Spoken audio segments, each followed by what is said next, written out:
प्रदेश के हम जीके में हम आज जो चर्चा करेंगे मध्य प्रदेश का जो मैप दिख रहा है आपको, पिछले लेक्चर्स में हमने स्टडी किया है, क्या टीच किया है मैंने आपको बताया है जो मध्य प्रदेश की भौगोलिक स्थिति है उसके बारे में पूरा डिटेल से समझाया है।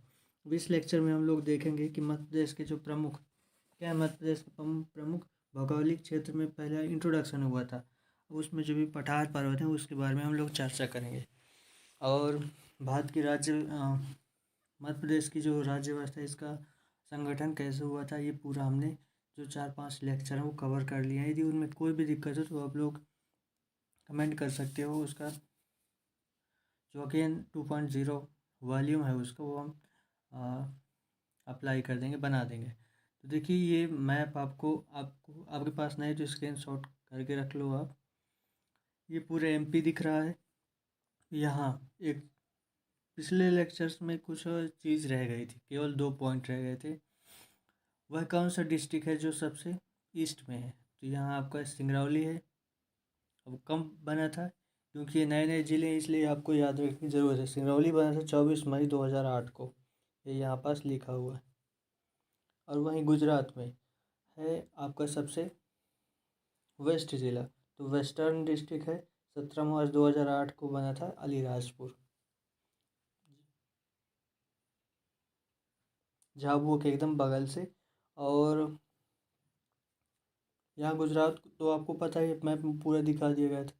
यहाँ सीजी है, यहाँ यूपी है, यहाँ राजस्थान है। और नीचे क्या है आप लोग मुझे बताइए।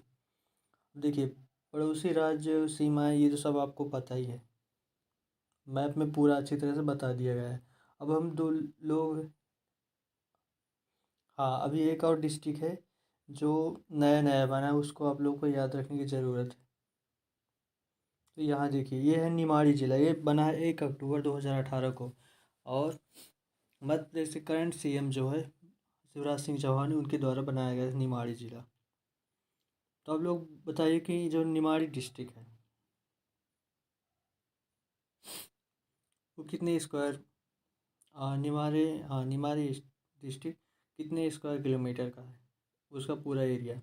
तो देखिए ये भी आपको बता दिया गया था जो प्रीवियस लेक्चर में, उसमें बताया गया था भौगोलिक स्थिति एमपी की, जिससे कि यहाँ आपको दिखाया जा रहा है। यहाँ आप लोग देख सकते हैं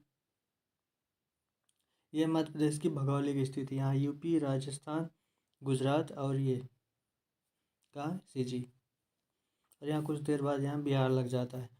तो देखिए ये सिंगरौली है, ये हमने देखा था टॉपिक ऑफ कैंसर, कर्क रेखा इधर जाती है और कौन कौन से डिस्ट्रिक्ट से निकलती है ये आप इस मैप में देख सकते हो। तो आप लोग देख सकते हो हमने रतलाम से शुरू किया था और शहडोल तक जा ही रहे थे, लेकिन बीच में केवल आप लोगों को एक इंट्रोडक्शन इसका दिया गया था और ज़्यादा कुछ नहीं कराया गया था। तो आप लोग देखिए यहाँ रतलाम, उज्जैन, आगर मालवा, फिर यहाँ आगर बस याद रख सकते हो आप, राजगढ़, सीहोर, भोपाल, बिरसा, रायसेन, सागर, दमोह, जबलपुर, कटनी, उमरिया और शहडोल, ये जो टोटल 14 डिस्ट्रिक्ट है इनसे होकर केवल कर्क रेखा गुजरती है। इसको आपको अभी करंट में आपको केवल रटना है क्या, सिंपली मेरे साथ रहिए। रतलाम, उज्जैन, आगरमालवा, राजगढ़, सीहोर, भोपाल, बिरसा, रायसेन, सागर, दमोह, जबलपुर, कटनी, उमरिया, भोपाल, ये जो यही है। इसको आप लोग 8-10 बार भी रटिए, कोई दिक्कत नहीं है। आँख मूंद लो और जैसे 8वीं 10वीं अपन लोग रटते थे ना, वैसे ही आप लोग इसको रटो। और इसकी ट्रिक है, लेकिन आप लोग जाके चैनल में चेक कर सकते हो। वैसे ट्रिक की ज़रूरत नहीं है, ये वैसे ही याद रहेगा। अपन बहुत सारे पूरे वो पूरा जो वर्ल्ड मैप है उसका रट डाले हैं, तो ये कौन सी चीज़ है आप लोग बताओ। अब हम लोग चलते हैं अपने नेक्स्ट जो टॉपिक है, हम लोग चलते हैं भूप्रदेश की ओर। तो आप लोग देख सकते हो जितने भी भूप्रदेश है वो इस मैप में दिख रहे हैं। तो यहाँ यूपी, राजस्थान, गुजरात, महाराष्ट्र, छत्तीसगढ़, तो ये नीचे क्या है, महाराष्ट्र है। अब हम लोग देखते हैं पहले पहले अब हम लोग चलते हैं मालवा के पठार की ओर। तो देखिए मालवा का पठार दिख रहा है आपको, ये जो ब्लू कलर से इतना, ये कहलाता है मालवा का पठार। तो देखिए मालवा का पठार आपको सिंपली एक फ़ोन यहाँ रखो या फिर दूसरा एक फ़ोन यहाँ रखो, दूसरा फ़ोन उसके बगल में रखो, या फिर एक मैप उस कागज़ में आप लोग प्रिंट करवाइएगा जो उसमें आर पार कुछ दिखता है, तो उसको क्या करो आप, ये जो फर्स्ट वाला मैप है, ये जो फर्स्ट वाला मैप आप इसको प्रिंट करवा के रखो। और जब मैं ये लेक्चर कंटिन्यू करा रहा हूँ तो आप इसके ऊपर रखो। अब यहाँ पास एक, अब आप लोग देखो इसमें कि जो मालवा का पठार है ये कौन कौन से डिस्ट्रिक्ट के ऊपर है, या फिर कौन कौन से डिस्ट्रिक्ट में फैला हुआ है मालवा का पठार। तो आप लोग देखो कहाँ कहाँ फैला हुआ है, इसका विस्तार है। आप लोग देखो ये गुना में है, राजगढ़, भोपाल, रायसेन, सागर, विदिशा, शाजापुर, देवास, इंदौर, सीहोर, उज्जैन, रतलाम, मंदसौर, झाबुआ एवं धार जिले में। तो ये इसकी भौगोलिक स्थिति। आपको क्या करना है, केवल इसको रटने की ज़रूरत नहीं है। बाकी जो डिस्ट्रिक्ट इसके बॉर्डर में है मालवा के पठार में, आप लोगों को केवल इनको याद रखना है, बीच वाले छोड़ सकते हो आप। और मेन जैसे इंदौर, भोपाल, बस। करेक्ट। तो आई थिंक आपको समझ में आया होगा इतना। अब देखिए मालवा के पठार की सबसे जो ऊंची श्रेणी है वह है श्रृंगार श्रेणी। श्रृंगार श्रेणी ये आपको याद रखना है, बाकी इसमें कुछ ज़रूरत नहीं है। आगे की जो चीज़ें हैं वो आगे आपको बताई जाएंगी, जो इम्पोर्टेंट टॉपिक्स हैं उन्हीं में बताई जाएगी। अब यहीं पास आपको मैं जैसे बता देता हूँ कि मिट्टी, मालवा के पठार में कौन सी मिट्टी पाई जाती है।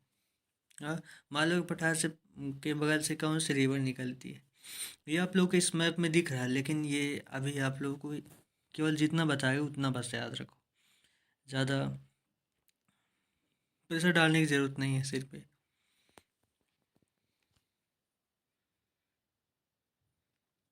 अब हम देखते हैं मध्य भारत का पठार। तो आपको दिख रहा है मध्य भारत का पठार, ये इतना यहाँ और थोड़ा सा इधर। तो ये सटके है राजस्थान वाला, और ये भी राजस्थान वाला एरिया, मतलब राजस्थान से सटके वाला एरिया। तो यही कहलाता है मध्य भारत का पठार। तो मध्य भारत का पठार क्यों कहते हैं, तो जैसे कि आप लोगों को इस मैप में आपको दिख रहा है, ये भारत है, पूरा भारत है, ये पूरा भारत है, इस बीच में है, मीन्स मध्य में है। तो चूंकि ये जो मध्य भारत का पठार आपको इसमें दिख रहा है, तो ये पूरा जो एमपी का ये वाला भाग है, मध्य प्रदेश का पठार वाला, तो ये इंडिया के बीचों बीच है, इसलिए इसको मध्य भारत का पठार कहा जाता है। और बाकी कुछ इसमें ज़्यादा स्पेशल चीज़ नहीं है, रॉकेट साइंस नहीं है, आपको सब इजी है पूरा।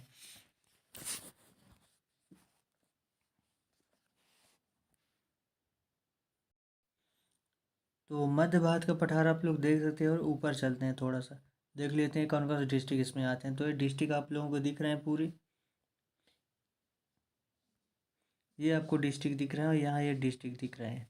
तो अब हम तो देखिए कौन कौन से डिस्ट्रिक्ट आते हैं इसमें।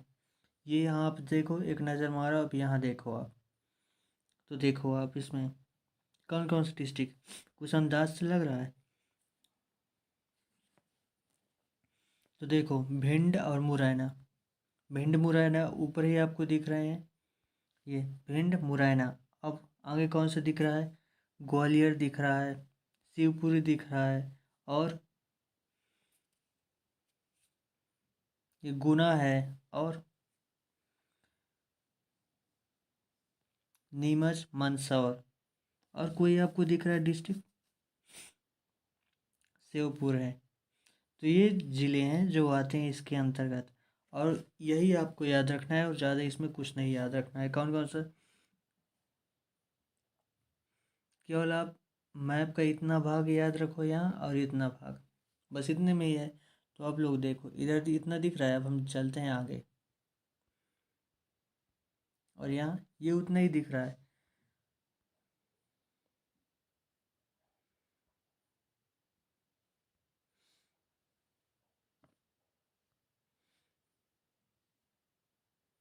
इतना भाग और इतना भाग, बस।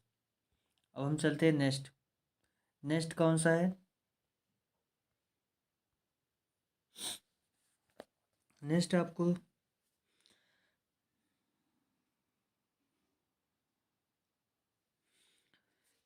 अब देखिए नेक्स्ट दिख रहा है आपको बुंदेलखंड का पठार। तो बुंदेलखंड का पठार आप देखो, बुंदेलखंड का जो पठार है इजली आपको दिख रहा है, इतना फैला हुआ है यहाँ, और यहाँ का जो ये सींग निकली हुई है ये दिख रही है आपको। तो हम लोग देखते हैं ये कौन कौन से डिस्ट्रिक्ट है।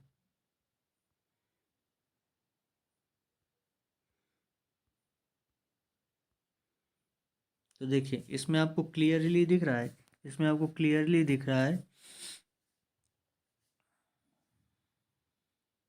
छतरपुर, पन्ना, टीकमगढ़, दतिया, शिवपुरी, गुना, ये डिस्ट्रिक्ट आते हैं। कौन कौन से, फिर से, छतरपुर, एक मिनट, हाँ छतरपुर, टीकमगढ़, पन्ना,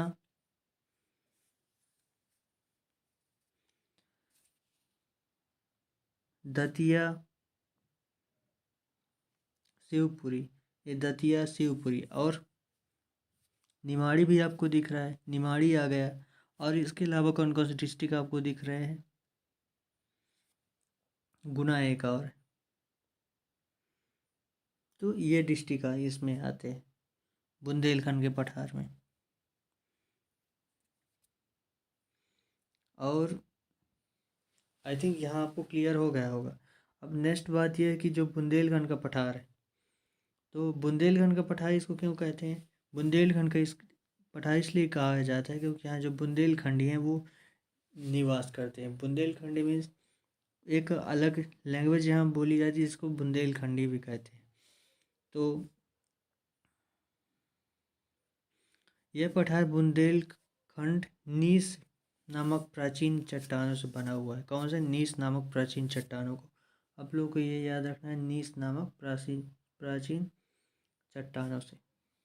क्लियर, ये पॉइंट आपको याद रखना है। और दूसरा बात यह है कि यहाँ की जो मिट्टी है वह बालुई दोमट मिट्टी है। अब केवल इतना आप सुन लो कि बालुई दोमट मिट्टी है, बाकी मिट्टी के बारे में हम अलग से चर्चा करेंगे।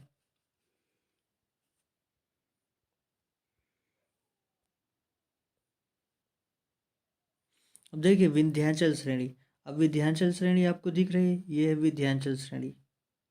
अब विंध्याचल श्रेणी, अब विंध्याचल श्रेणी कहाँ से प्रारंभ होती है, तो विंध्याचल श्रेणी यहाँ से यहाँ तक पूरी विंध्याचल श्रेणी है, इतना जो ढक दिया गया है। और यह है कैमूर पर्वत श्रेणी, ये जहाँ बहुत सारे सीमेंट प्लांट है, रिलायंस का है, बिरला सीमेंट फैक्ट्री और कई है। और ये है ये भांडेर जो पर्वत श्रेणी है वो। तो आप लोगों को पर्वत श्रेणी याद रखना है, कौन कौन सी,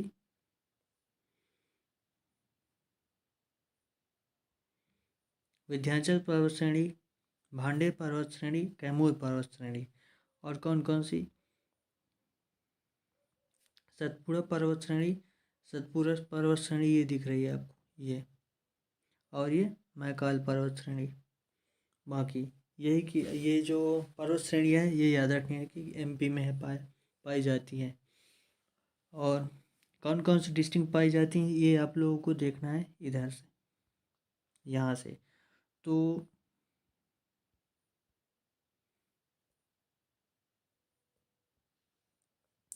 अब देखिए विंध्याचल पर्वत श्रेणी, जो ये विंध्याचल पर्वत श्रेणी दिख रही है, इसकी सबसे ऊंची चोटी है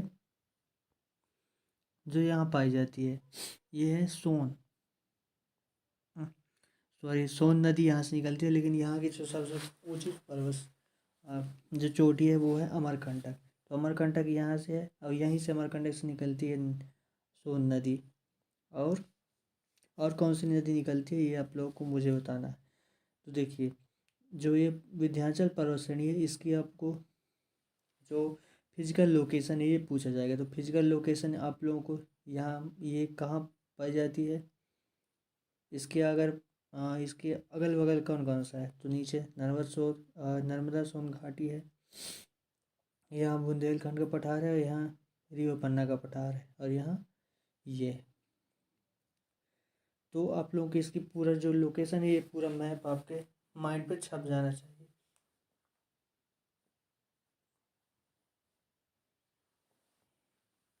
तो यहाँ तक आपको समझ में आ गया। इसमें केवल दो चीज़ें याद रखनी है, एक इसकी सबसे ऊंची पर्वत श्रेणी अमरकंटक है, और दूसरी जो इसकी ऊंचाई है 900 मीटर। कितनी है?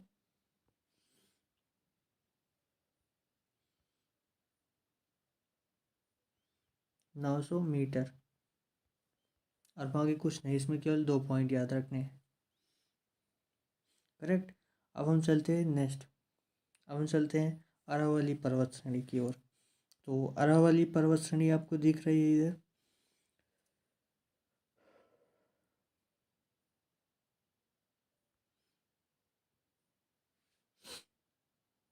तो आई थिंक अरावली पर्वत श्रेणी आपके इसमें जो सिलेबस इसमें है नहीं।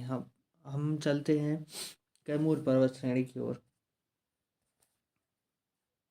तो कैमूर पर्वत श्रेणी है। कैमूर पर्वत श्रेणी में जो सीमेंट का पत्थर है वो पाया जाता है।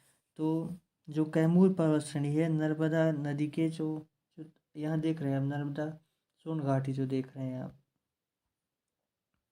तो ये है नर्मदा नदी। इसके जो ईस्ट में है, यहाँ ये कैमूर पर्वत श्रेणी पाई जाती है।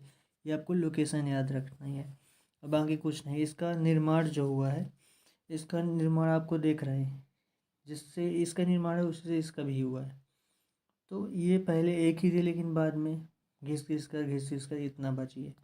तो निर्माण हुआ बलुआ पत्थर क्वार्टर चट्टानों से। यहाँ आप कभी जाएंगे तो यहाँ जो लाल मिट्टी होगी, तो वहाँ कुछ पत्थर निकले हुए हैं, तो वहाँ आप लोग देखो तो बलुआ पत्थर ज़्यादातर यहाँ पाए जाती है इस एरिया में। तो मेनली हम यहाँ बात कर रहे हैं कैमूर भांडेर की।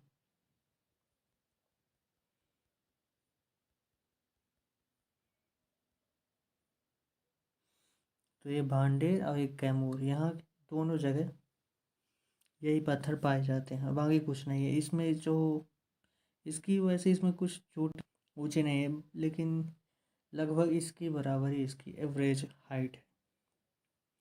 तो इसमें ये हाइट याद नहीं रखना है। और बाकी जो नदियों के बारे में, यहाँ कौन सी नदी निकलती है, ये सब हम आगे देखेंगे। बाकी इसका हम डिस्ट्रिक्ट देख लेते हैं। तो देखो, डिस्ट्रिक्ट यहाँ आपको दिख रहे हैं कौन कौन से हैं। सीधी है, सीधी सीधी जस्ट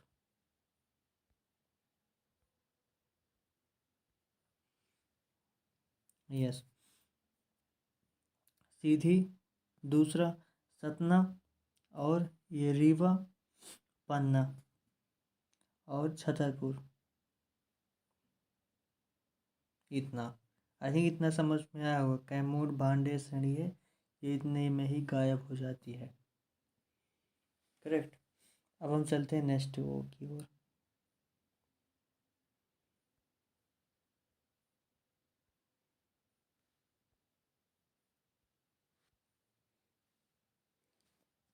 तो देखिए, सतपुड़ा पर्वत श्रेणी। अब सतपुड़ा पर्वत श्रेणी आपको इसका फिजिकल लोकेशन आपको दिख रहा है। तो ये इसके आसपास क्या है, नर्मदा सोन घाटी के दक्षिण में ये है। और दूसरा बात यह पैरेलल है, मीन्स समानांतर है विंध्याचल पर्वत श्रेणी के। करेक्ट, ये आपको समझ में आ गए। केवल दो बात याद रखना है कि किसके नीचे है और किसके समानांतर है, ये आपको समझ में आ गया। और दूसरी बात, जो ये सतपुड़ा पर्वत श्रेणी है, इसकी सबसे ऊंची चोटी ये आपको दिख रही है, ये है धूपगढ़। इसकी इसकी जो हाइट है ये आपको याद रखना है, ये बहुत इंपॉर्टेंट है। एमपीपीएससी में आता है, पूरे एमपीजी के में आता है, सबसे इम्पोर्टेंट है।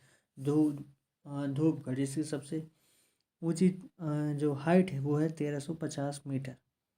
करेक्ट, ये आपको समझ में आ गया। और यहीं जो पचमढ़ी है वह एकमात्र ये हिल स्टेशन है।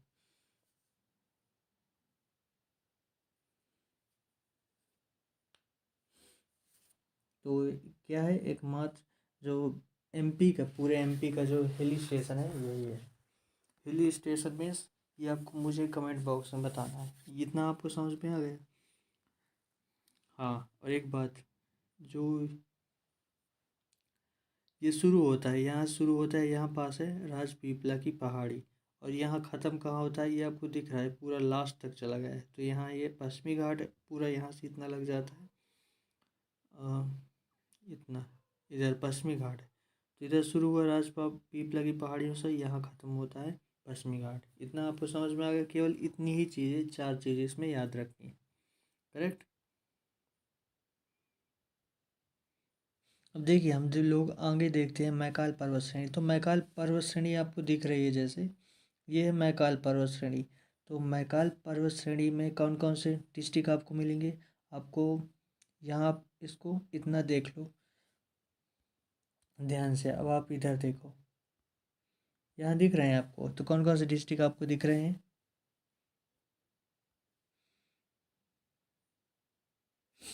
शहडोल, करेक्ट, डिंडौरी, शहडोल, डिंडौरी और मंडला। केवल इतना आपको याद रखना है, ये आपको दिख रहे हैं, तो केवल इन्हीं को याद रखना, बाकी कुछ नहीं। शहडोल, डिंडौरी और मंडला, तो ये है मैकाल पर्वत श्रेणी। और इसकी लोकेशन आपको याद रखना है। लोकेशन आपको क्या, वही जो आपको इस फिगर में दिया हुआ है वही बस याद रखना है, बाकी कुछ नहीं।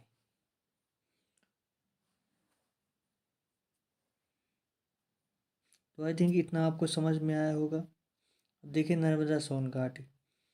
तो जो नर्मदा सोन घाटी है, ये इधर से सब शुरू होती है, नर्मदा नदी निकलती है इसी से। जो मैकाल पर्वत श्रेणी है इधर ही से निकलती है, ये अमरकंटक है यहीं पास। तो वही यहाँ से निकलती है, और यहाँ क्या है, विंध्याचल लग गया है और नीचे सतपुड़ा लग गया है। तो बीच में है कहाँ जाए, तो बीच में पूरा पत्थर लग गए हैं, पत्थर लग गए हैं। तो जब पत्थर है दोनों साइड, तो बीच में जो भी होगा, यहाँ पास ये नर्मदा नदी है जो अभी अपनी युवा अवस्था में है। तो जब युवा अवस्था में मीन्स इसमें पानी बहुत सारा होगा, तो पानी बहुत है तो बहुत तेज़ी से ऊपर से गिरता है यहीं से। तो आगे यहाँ भी पत्थर, यहाँ भी पत्थर, बीच में मिट्टी है। तो मिट्टी जब पतली है तो इसी को काटेगी, तो पूरा एकदम अच्छा गड्ढा करते हुए, चौड़ा गड्ढा करते हुए यहाँ आती है और बड़े ज़ोर से गिरती है। और कहाँ गिर जाती है? अरब सागर में, अरेबियन सी में। अरेबियन सी में गिरती है तो बहुत इसकी क्या है, ढाल ऐसे है।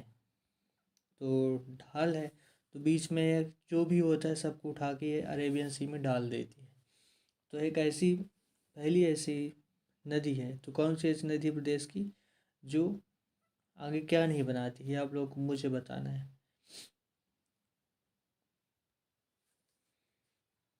तो बीच में जितना भी कचरा वगैरह हो तो यहाँ चली जाती है। यहाँ पास एक सजेशन ये भी हो सकता है कि एमपी गवर्नमेंट यदि बीच में जो भी कचरा कूड़ा होगा, यदि उससे प्रदेश से हटाना है तो यहाँ सीधे ले जाकर फेंक दो, उठा के बाहर कर देगी। और दूसरी बात, एमपी में जो नर्मदा नदी है, तो इसमें जो हाइड्रोलिक प्लांट हैं इलेक्ट्रिसिटी के, वो अच्छी तरीके से बनाए जाते हैं, नर्मदा नदी पर बनाए जा सकते हैं। क्यों? क्योंकि जो जो प्लांट बनाने के लिए स्पीड की ज़रूरत होती है, और स्पीड जो नर्मदा नदी का पानी है उसमें बहुत सारी स्पीड है। तो जब स्पीड होगी, जब टरबाइन से टकराएगा तो पानी उसे घुमा देगा। जब उसमें पानी उसे घुमा देगा तो जनरेटर चलने लगा, वहीं से बिजली बन जाएगी। तो एक बढ़िया स्टेप हो सकता है।